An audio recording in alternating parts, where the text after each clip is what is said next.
Quiet on the set. Quiet on set.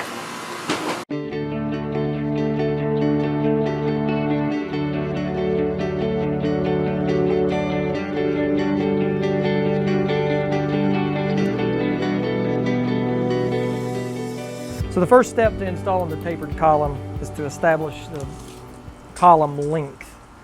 And we're doing that by setting a ruler on this plane here, the bottom of the column, measuring to the top, which would be 63¼ inches.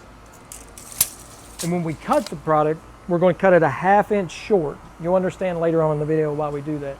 But it is very important that we always remove material from the bottom of the cut. We never cut the top, and we allow for a ½ inch gap between the column and the roof line.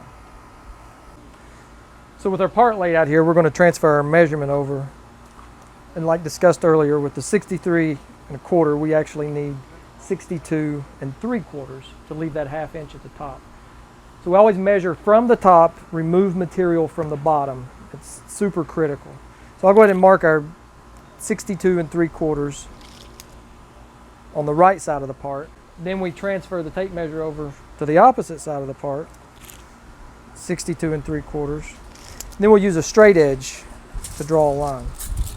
The reason for this is because this angle, you can't use a T-square or a speed square, or you can't just lay it in your chop saw and cut it with a single mark, or you'll end up with an angle at the bottom. So we've cut all 4 pieces, all 4 sides, the same length. And the next step will be to make the cleats, or the brackets to mount the column to the post. The way we do that is we align it with, lay it on the back side of the column, and we align it with the cut mark, or the most narrow inside area of the column. And with that, we transfer our dimensions to the face, and that'll give us the proper angle and proper length. We'll do the same thing for the base of the column.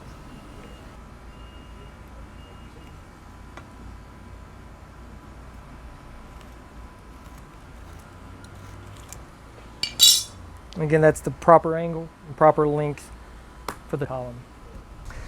Now that we have our brackets cut, we want to align it to the inside of the column just to make sure that our angles and our length are right. These are good. The next thing we want to do is find the center of each one of the brackets. So in this case, we're 10¼ so we need 5 1/8.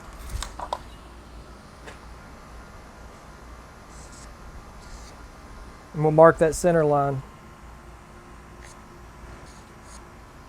And that'll help us when we go to mount them.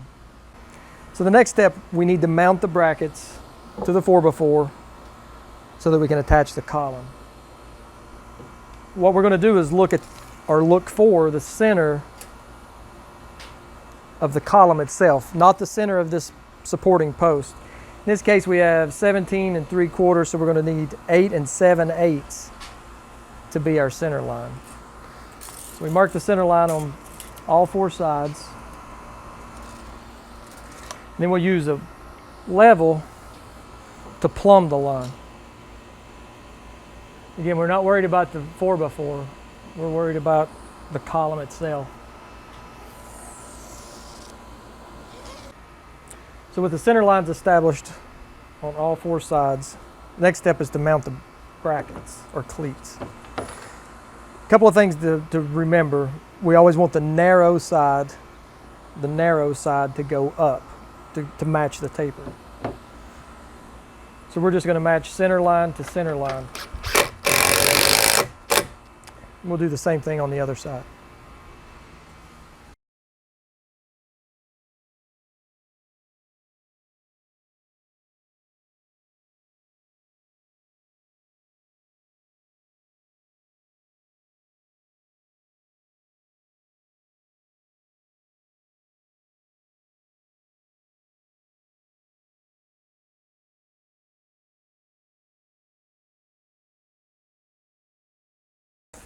We're going to assemble 3 sides.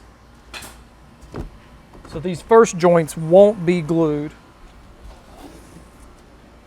They're just there to support the part while we glue the three sides together. Using PVC cement, just put a bead in the groove.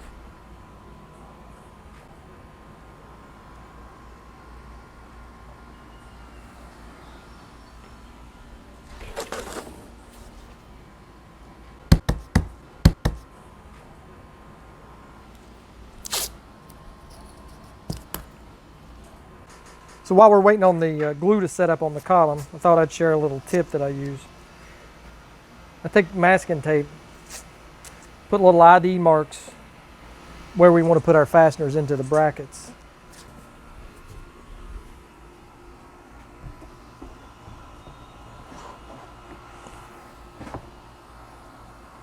So with the column installed, we've ensured we have the proper spacing, the proper 1/2 inch at the top. We'll glue the fourth side on. We want to do this prior to installing the screws, just so that we ensure everything lines up properly.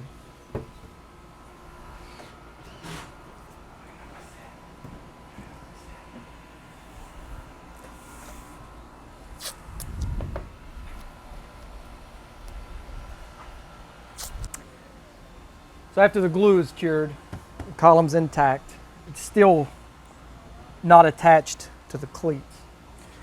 So the trim that we're going to be putting on here, we want to make a little ID mark just on the film. And any screws that we use, we want to keep them below this line.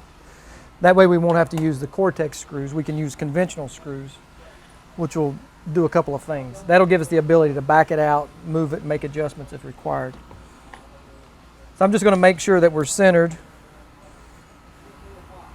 Just put a little ID mark so we know where it needs to be.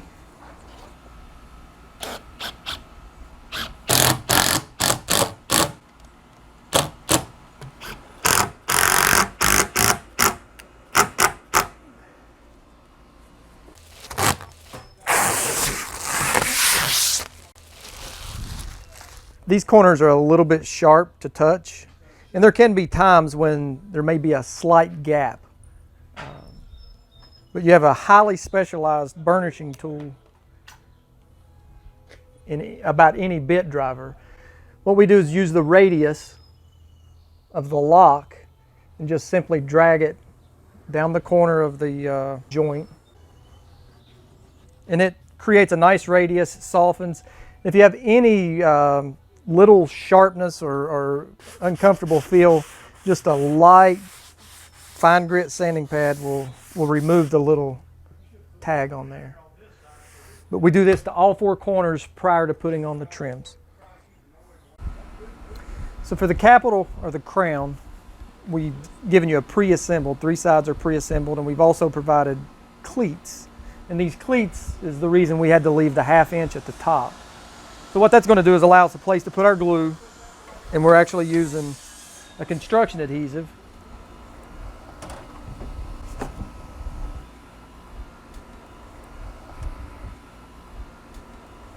So it should hang there while you're prepping the fourth piece.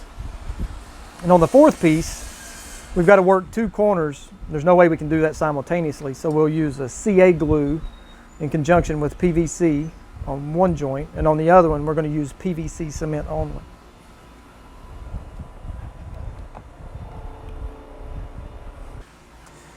So for the base of the kit, it comes with 4 individual pieces. And the reason for that is they're pre-cut for the column if the column is not cut at the bottom or if the length is not changed.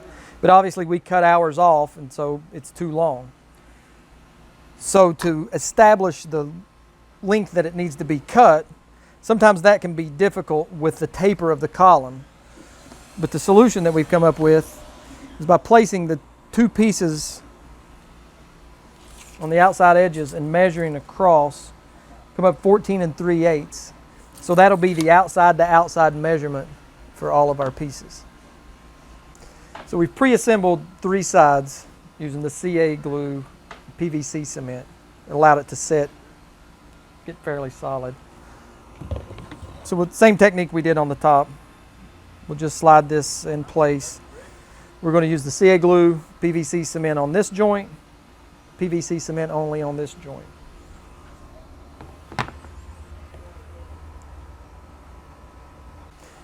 Now that the joints have set up, everything is solidified, we can slide this up, apply a little PVC cement, seat it on the base. If there's any slight adjustments or anything that needs to be made just to ensure that it's plumb square, we'll do that now. But with that, the job's complete.